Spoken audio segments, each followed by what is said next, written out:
আসসালামু আলাইকুম ভিউয়ার্স।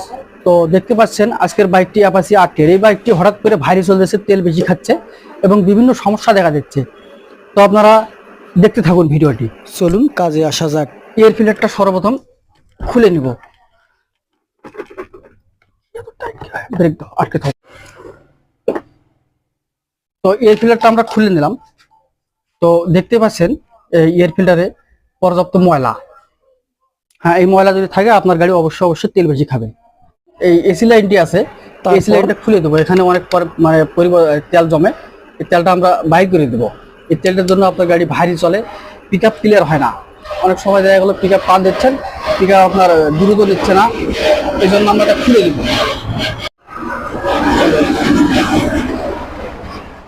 এই দেখেন পর্যাপ্ত পরিমাণে তেল বের হলো। এই তেলটা যদি এখানে জমে থাকে তাহলে গাড়ি আপনার অবশ্যই ভারী চলবে। এই যে তেল তেল দেখতে পাচ্ছেন, অনেকগুলো তেল আরো পড়ে গেল। এই তেলগুলো জমলে অবশ্যই আপনার গাড়ি ভারী জ্বলবে। তো মূলত অ্যাপাচি আরটিআর বা আপনার 4বি এগুলো বাইকে বিশেষ করে এখানে তেল জমে। এই তেলটা 10,000 বা 12,000 কিলোমিটার পর পর এখানে নাটটা লুজ দিয়ে তেলগুলো বাহির করে দিবেন, তাহলে আপনার গাড়ি আপ ডাউন থাকবে না বা ভারী চলাটা থাকবে না। কারেন্ট পিক আপ বা দ্রুত পিক আপ যেটা ওটা উঠবে। তো আমরা এয়ার ফিল্টারটা যেটা আছে পাম্পসটা, এই পাম্পসটা ক্লিয়ার করে সুন্দরভাবে ধুয়ে নিলাম। এটা আমরা এখন ফিটিং করব। তো আর একটা জিনিস, এয়ার ফিল্টার লাগানোর আগে একটা জিনিস ক্লিয়ার ভাবে দেখবেন যে ভিতরে আপনার এয়ার ফিল্টার বক্সটা যেটা আছে, ভিতরে দেখবেন যে কোনো পানি বা তেল এই ধরনের কোনো যদি দ্রব্য থাকে, সেক্ষেত্রে ওগুলা বাইর করে পরিষ্কার করে সুন্দর করে ক্লিয়ার করে লাগাই দেবেন। তারপর আমরা স্টার্ট দিব। এখন আমরা তেলটা এক্সস্ট স্টার্ট দিয়ে 3000 বা 2500 আরপিএম দ্বারা রাখবো।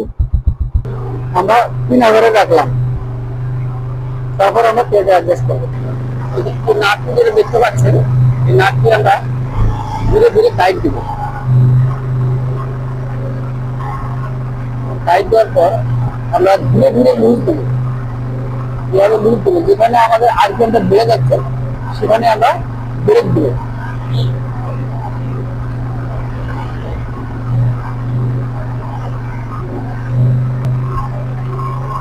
আমরা আর কমাবো না, এখানে ব্রেক।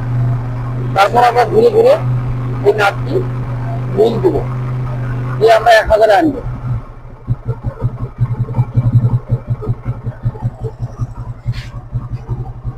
তো এখনো 1000 আসেনি।